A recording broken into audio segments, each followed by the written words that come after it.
the library! All the local libraries have been closed for months due to the coronavirus pandemic, and now that they finally reopened, it seemed only right to celebrate with an episode of Terrors of the Library, where we take a look at games that were donated to the local library because they didn't want to go to the extra effort of taking it to an actual store for credit. And we're celebrating with a special game today, a game that is actually illegal to still exist. Yeah, this is face up. X-Men Destiny on the Wii. I joke that it's illegal to still exist because the game was a god-awful piece of crap, but we'll get into the real explanation a little later. And it is too damn hot in the middle of summer to have this blanket on my head. When you boot up the game, you're met with a cutscene laying down a ton of exposition. Mutants are blamed for a series of natural disasters, Professor X is dead from a battle with Bastion, Magneto's in hiding, the X-Men are scattered from their base, and there's a hate group called the Purifiers hunting mutants. It sounds like the game dumps a lot for you to process quickly, but frankly, this is a slow Tuesday for the X-Men. $50 says Professor X is back alive by Christmas. Some kind of mutant relations police force called the MRD holds a rally with the X-Men for peaceful coexistence, but a bomb goes off that somehow wrecks all of San Francisco without just outright killing everybody inside it, probably because random crap strewn all over the streets made for easier level design than a real city. Purifiers start rampaging through the streets and the X-Men and Brotherhood go in to fight them. You play as one of 3 people whose dormant mutant powers kick in during the bomb blast. Your choices are the son of a neo-Nazi, a college football jockitch, or a Japanese girl who was abandoned by her parents on a boat, leaving her a lost and alone undocumented immigrant. I'm picking the immigrant girl on account of the other 2 sound like pains in the ass. And if it pisses off Republicans, that's just a bonus. Next, you pick your character's powers. You can go for energy blast, changing your body's density, or making shadow energy swords. Swords! Duh! Alright, now I just need to pick out my superhero name. I'll go with Blade. Sorry, that name is taken. Oh, sorry. Then how about Dagger? That's taken too. The Phantom? Taken. The Shadow? Taken. The Shade? Taken. The Shroud? Taken. Edge? Taken by a wrestler. Blade Edge? Taken by a Yu-Gi-Oh monster. Cutthroat? Taken by a dumbass. The first level sets you running through the ruined city, getting really shallow and uninteresting introductions to some X-Men characters, and introducing you to the vital gameplay mechanics of running around mashing A to hit shit. The full extent of your combat abilities is A to attack, C and A for a heavy attack that you'll never use because most things die in 2 or 3 hits without it, a block that I never used, a dodge that you only need for bosses, and a ground pound with a huge range that just stuns everyone nearby. It knocks entire groups of enemies flat on their ass at once, but the sword powers have such mobile and arcing basic attacks with great range that I don't even need it. 90% of the enemies not only in this level, but in the entire freaking game are just endlessly cloned dudes with clubs. I run around mashing A and they can barely land a hit, let alone deal anywhere near enough damage to be a threat. At set points in the game you get some special attacks, but the first one I get is some tornado move that's so much slower and has much worse range than the regular attacks that it's pretty much useless. The whole damn game is just running down tight-ass corridors, mashing A to kill cannon fodder enemies. Every now and then there'll be a guy with a flamethrower or a walker enemy that takes a ton of hits. Doesn't matter, you mash A, they die. The only times you need to wake up and pay any attention at all to the game are during boss battles where you have to dodge a ton of crap, or the many sequences where you have to climb and jump across ledges because that was the best they could come up with for gameplay mechanics. Apparently Amy's mutant powers include super parkour abilities, given how she's suddenly just able to leap huge distances. The game looks like crap, and not stylized crap like it's cel-shaded to look like a comic. I mean, the graphics are shockingly low quality all around. None of the characters' mouths or jaws move when they talk, and Mystique's face just looks weird. You could try passing off the insanely cheap-looking motion comic cutscenes as an artistic choice, but it still looks cheap, and the vast bulk of the dialogue exchanges happening via 2 still portraits talking to each other. It's like, how many damn corners did they cut with this game? Camera motion is insanely stiff and awkward. If you forget that the camera has a lock-on function, it won't point to any enemies in combat so you can see what the hell you're doing. And you have to wrestle with it to point your way every time you want to make a turn. I accidentally hit a dead end in the first level and got stuck until I found out there are ledges that the camera just wouldn't turn to show me off to the side. Everything's plastered in invisible walls so that you slide off or get hung up on everything you try to jump around, and the frame rate is a disaster. This game inexplicably slows down down all the damn time, and if an AI partner joins you, the frame rate drops to PowerPoint levels of suckage. Not that the AI partners ever help you out, given all the times I caught them standing completely still or running in circles. The game just feels insanely cheap from every angle. You fight some dude named Hodge in a Hulkbuster armor, and the game never explains his presence or motives despite being one of the game's central villains. He's ordering the Purifiers to capture mutants alive, but you fight him and he screws off. To figure out where the prisoners are being kept, you have to talk to Gambit, who's here for some reason, and you have to run an errand for Gambit, which just amounts to running through slightly different streets fighting several more mass-cloned identical dudes with clubs. And then you fight Gambit because he's a character that you've actually heard of.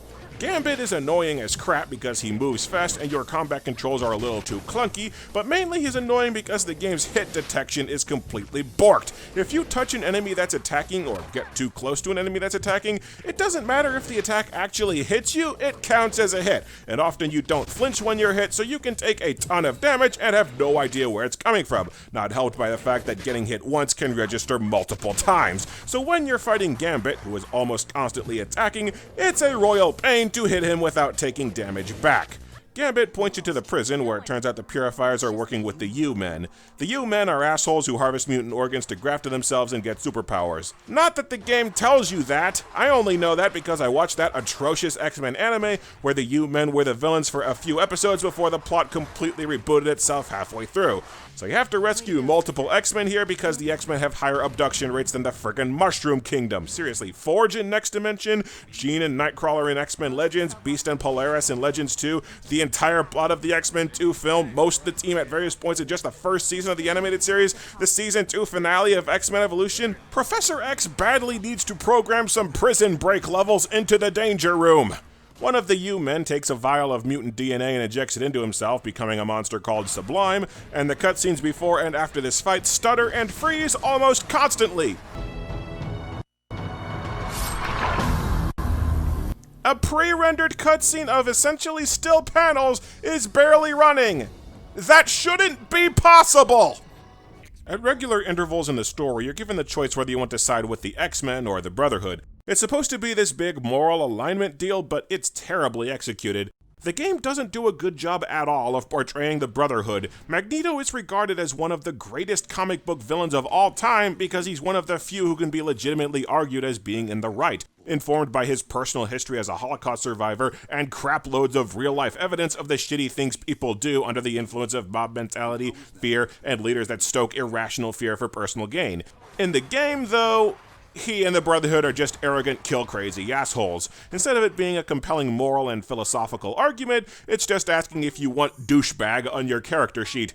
I played through the game doing 100% X-Men and 100% Brotherhood choices, and believe me, it doesn't impact the game at all. The levels don't change, you still interact mostly with X-Men, the X-Men still fight alongside you. Literally all that changes is the ending that you get, and Cyclops will yell at you a few times for being a dick if you go Brotherhood. Hell, you can go with 100% X-Men choices, you're still given the option of joining the Brotherhood at the last second. At least Web of Shadows locked you into an ending as a consequence for your choices. Hell, even if you do a pure Brotherhood run, apparently your membership card gets lost in the mail and Magneto still attacks you near the end of the game despite you being on his side. Asshole! The X-Men regroup and send you to investigate another hidden base with Wolverine. They try to get some intrigue out of your character, with Amy wondering if her father sent her to America to become a superhero, but it gets dropped and goes nowhere.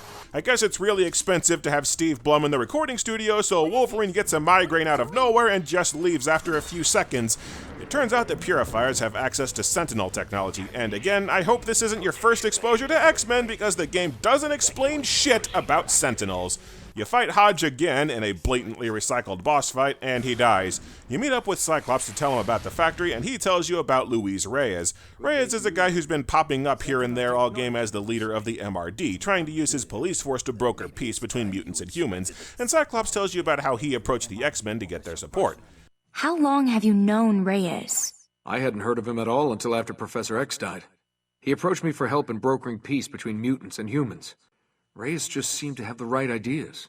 Then, pretty much out of nowhere, we find out Pixie, this chick who can teleport who appeared that one time earlier, has also been kidnapped, and she's shot down in a helicopter, and she tells you that Bastion is back, and then she dies, and then you fight Magneto. And because video game logic, the huge #1 bad guy of the X-Men with decades of experience who can manipulate one of the very fundamental forces of nature and science, is beaten by a girl with swords who's only had her powers for 2 hours. You get another X-Men Brotherhood choice out of nowhere, and then it says, "Hey, congrats, you're an X-Men now, here's a uniform!" If Reyes has used his influence power on the Purifiers and U-Men, the MRD are probably all brainwashed too. He played everyone. Wait, what?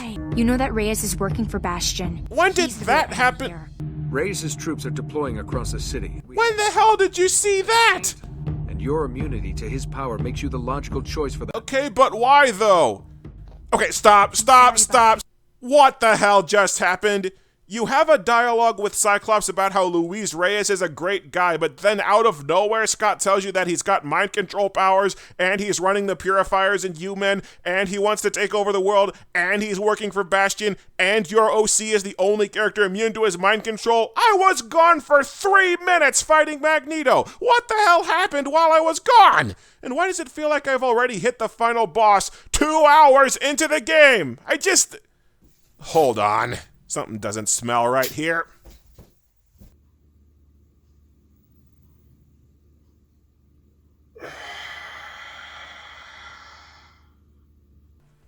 So, if it feels like the Wii version of X-Men Destiny is missing several levels, it's because the Wii version of X-Men Destiny is missing several levels!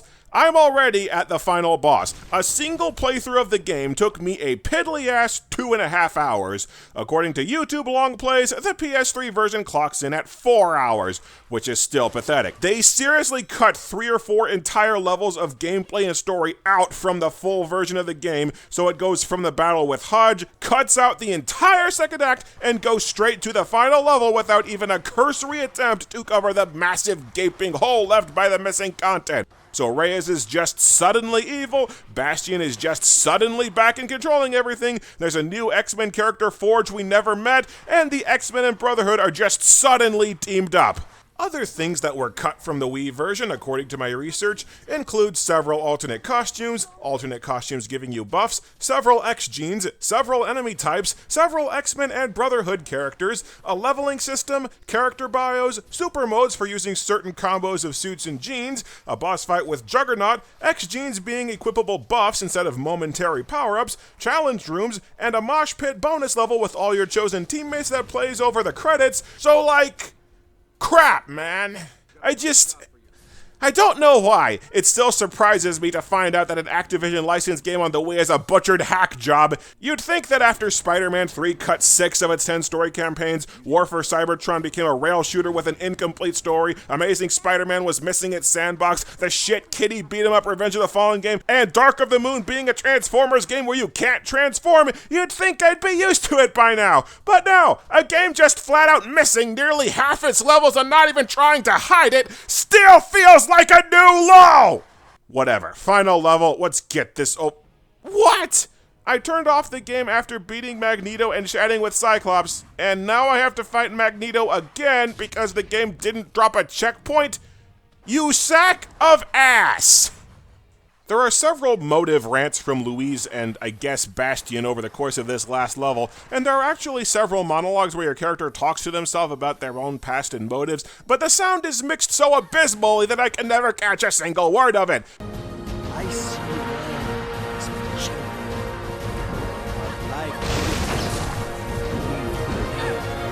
Plus, the game is so cheaply made that it doesn't even have options to turn down the music so that you can hear the dialogue. What the hell?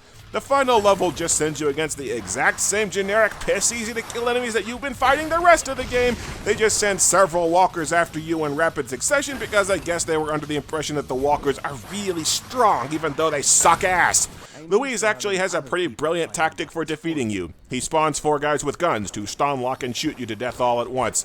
I probably should have mentioned earlier that you can pick up mutant genes from other characters to get brief power-ups. Magneto gives you a shield from projectiles, Wolverine's genes heal you, Iceman lets you freeze enemies by walking into them, Pyro soups up your ground pound. The combat is so damn easy that you'll never use any of them aside from healing in the middle of boss fights, but this cheap ambush is the one time in the game where they come in handy, even though each one only lasts for a couple seconds.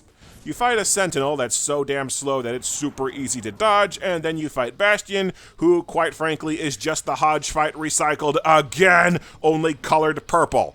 The day is saved, I guess. The X-Men come back together as a team, even though there was never any hint that they had stopped being a team. Amy's parents go completely unresolved, and the credits blaze by faster than I've ever seen credits run, because even the game is tired of the game. Since the game is so damn short, I decided to play it through a second time as the Purifier dude. I didn't expect alternate game paths or levels, because there aren't any. I just figured they had to do something interesting with his character, turning a neo-Nazi into one of the groups that he's been conditioned to hate. But no. The first level, he just keeps trying to win you, so I'm not a mutant, and the Purifiers are totally good, guys! But he just keeps fighting them and barely seems to care. Also, I went for the energy projection mutant power where your basic attacks fling projectiles, and it turns out the game is so fucking abysmally programmed that it will constantly fail to register projectile hits on enemies. The Walker enemies are pretty much immortal because the game just flat-ass won't acknowledge that you're landing hits on them. The end stretch of the game where you have to fight a ton of Walkers in a row, I actually rage quit because the second one tanked 4 ultimate attacks to the face and didn't take a scratch. And this fight here that you're watching right now isn't helped by the fact that Wolverine is sitting on his ass doing nothing! X-Men Destiny on the Wii is one of the most pathetic licensed games that I've ever seen, and that's including movie licensed games that have the excuse of working under a time crunch to meet a quick deadline. The game is so damn glitchy with an entire set of attacks that barely works, horrid hit detection throughout, stupid AI, and it runs like crap with hideously unstable frame rates and ugly-ass graphics. And all this for gameplay that is nothing but mashing A to fight the same 3 non-threatening enemies cloned endlessly. And that's all before you get to the Wii version that is very blatantly missing a massive chunk of the story and gives so little of a crap that it doesn't even try to hide it. And this game was made by Silicon Knights, the studio that made Eternal Darkness. How could such a talented and beloved studio turn in such a broken piece of crap? What happened?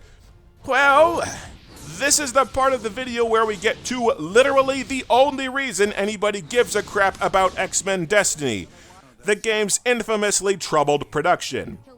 Shortly after the game's disastrous release, Kotaku published an expose relaying the shared experience of 8 whistleblowers who worked at Silicon Knights during the game's development, and it's just a delicious story.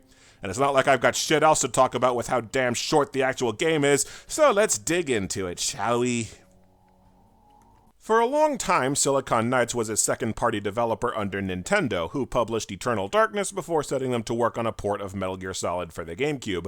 But when the GameCube's life cycle ended and Silicon Knights was displeased with an early look at the Wii, they ended their partnership with Nintendo and struck out on their own. Silicon Knights was run by a man named Dennis Dyack, who, according to whistleblowers, got a humongous ego off Eternal Darkness' success, started running the company and game development with an iron fist, and didn't really like to do his job unless he was working on a pet project. Dennis? Had been trying to make a sci-fi Norse mythology reimagining epic called Two Human since the days of the PlayStation 1, and he wasn't much interested in the company doing anything else. Silicon Knights is known to have had several canceled projects for Sega and Activision, and the whistleblowers gave an explanation why. They claimed that Dennis would make contracts with publishers, milk them for money for new games, funnel that money into his own projects, and produce nothing for the games they were contracted to make except for concept assets until publishers got fed up and terminated their contracts. And if you're wondering how they got away with this multiple times, Dennis would basically go, "We made Eternal Darkness, shut up," wherever they went. The downfall of Silicon Knights came when Dennis tried to pull this grift with the X-Men license. Activision hired Silicon Knights to make X-Men Destiny, and Dennis who didn't give a crap about the X-Men, began his typical cycle. He strung Activision along for about 2 years, making basically zero headway on the game but some disconnected assets, all while funneling the studio's resources into a sequel to Eternal Darkness. The dev team struggled as Dennis! would take months off at a time, give the developers no or contradictory directions, and flat out ignored all of Activision's feedback and questions. This went unabated because the whistleblowers claimed that Activision didn't really give much of a crap about X-Men Destiny either. They just wanted something to release. But after about 2 years of development with absolutely dick to show for it, Activision got pissed off and threw Silicon Knights under the biggest bus that they could find. Activision made a trailer for X-Men Destiny completely behind the developers' back, prominently attached Silicon Knights' name to the game, announced a release date of 1 year later, and absolutely refused to give the game any more development time. Suddenly, Silicon Knights had 1 year to finish a game that, for all intents and purposes, they hadn't actually started. It's pretty well known that when the first Eternal Darkness was in development, Nintendo kept Silicon Knights on a tight leash. They carefully monitored the game's builds and progress and were near constantly demanding changes and improvements. However, Nintendo's meddling is widely regarded as a major factor in why Eternal Darkness was so good, because they gave the dev team key guidance and kept them focused on task. The whistleblowers claim that with Papa Nintendo no longer steering the ship, the studio was a disaster because Dennis! only barely led the development of X-Men Destiny at all, and proved to be kind of terrible at his job. The whistleblowers recounted a meeting where they showed Dennis! a completely unplayable demo level, and his only feedback was a 20-minute rant on why a gray truck in the background should be painted red, which quickly became a meme around the office for the useless leadership. Said truck is allegedly still gray in the finished game.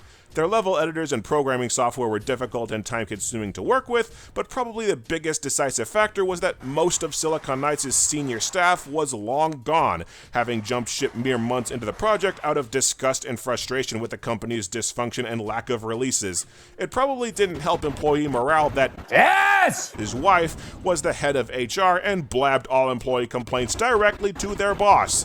X-Men Destiny was in the care of a dev team that had squat for leadership, was either inexperienced or out of practice from having not shipped a game in 4 years, worked a year of awful crunch, and had ludicrously high staff turnover. If you actually sit through the credits of X-Men Destiny, you'll notice there are 146 special thanks credits, which is longer than the entire rest of the crew. Those are all the people who quit the game mid-development because Dennis! wanted to remove their names altogether, and Activision supposedly wouldn't let him. The cherry on top of all this, however, is that I wasn't kidding when I said that it's illegal for X-Men Destiny to still exist. Remember 2 Human, the passion project that Dennis! spent almost a decade making? Yeah, by all accounts, it was hot garbage. Early demos and previews showed a very glitchy game that ran bad and played worse, leading to a lot of negative hype and culminating in the game selling and reviewing abysmally. It didn't help that in interviews leading up to 2 Human's release, Dennis! tended to just whine and bitch about the game industry causing the game's bad reputation. In the end, Dennis! did what all great and dignified artists do when their work is poorly received. He blamed everything on a third party. Silicon Knights filed a lawsuit against Epic Games, yes, that Epic Games, alleging that they'd given Silicon Knights a flawed copy of the Unreal Engine and withheld vital support documentation, insisting that Epic sabotaged 2 Human on purpose to boost up Gears of War, and demanding all the profits from Gears of War as recompense. During the lawsuit, however, Epic found that the custom game engine that was running 2 Human was an illegally modified Unreal 3 engine. Epic countersued for violating their copyright and won in 2013, and the court ordered Silicon Knights to recall and destroy all unsold copies of 2 Human and X-Men Destiny, the latter of which was also made with the Unreal Engine. By the time this order was instituted, however, Silicon Knights was already bankrupt from legal penalties, reduced game output, and their 2 most recent titles flopping. They didn't have the resources to fulfill the recall, so X-Men Destiny remained on shelves in spite of a court order to the contrary. Silicon Knights, already down to a skeleton crew of somewhere from 5 to 45 employees, closed shortly afterward. And as for Eternal Darkness 2, one of the whistleblowers claims that when he left, all that was finished for Eternal Darkness 2 was a single church map with nothing in it. But wait, there's more! Because after remaining silent for 4 years after the game's release, Yes! did an interview in 2015 telling his side of the story, revealing the true reason in his own words of what went wrong with X-Men Destiny. He blamed everything on a third party. Again, this time he picked Disney. Dennis! Claims that when Disney bought Marvel in August 2009, it somehow threw Activision's Marvel licenses out of whack and led to X-Men Destiny's funding from Activision being completely cut off. He claims that this forced Silicon Knights to fund the entire game's development out of their own pocket, which bankrupted the company. Yeah, the thing is, though, Activision released 7 Marvel-licensed games around or after Disney's acquisition, including another X-Men game 2 years after Destiny's release. Doesn't it strike you as a bit funny that X-Men Destiny was literally the only game out of 7 to claim they had licensing problems? And doesn't it strike you as funny that Dennis! sat on these allegations for 4 years until 2015 when the internet got mad at Disney for messing with Star Wars? I think Dennis! might just be full of crap. Seemingly even before Silicon Knights went under, Dennis! made a new company called Quantum Entanglement Entertainment and tried to make a game called Shadow of the Eternals, aka Eternal Darkness 2 with the serial numbers filed off.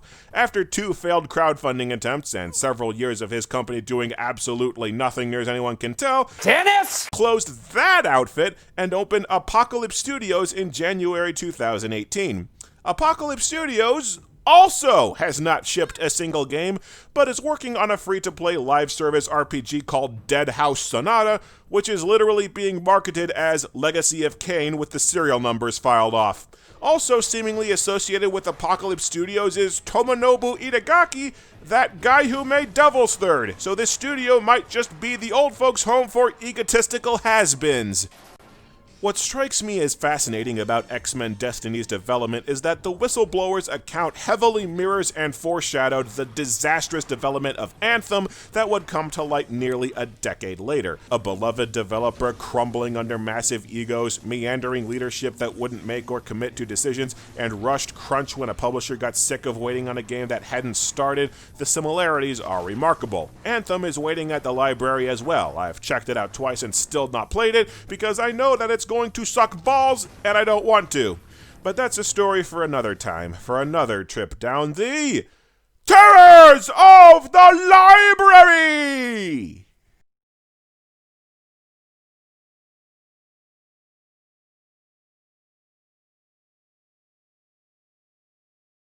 Dennis!